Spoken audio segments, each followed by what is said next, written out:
Lorsqu'une femme en talons rouges apparaît au bas de l'immeuble, Oh my God.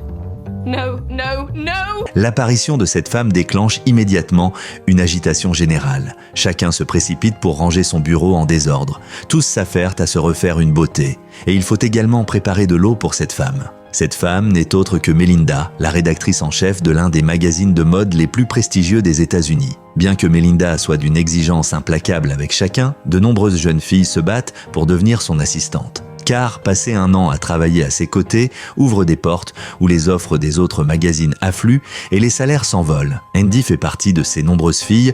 Elle rêve de devenir l'assistante de Melinda, mais Melinda semble n'avoir aucun intérêt pour cette jeune fille au look ordinaire. Elle n'est même pas à la hauteur de toutes les autres candidates qu'elle a rencontrées auparavant. Mais Andy n'est pas prête à se laisser abattre. Elle admet que son apparence est trop simple, qu'elle ne semble pas correspondre à l'image attendue.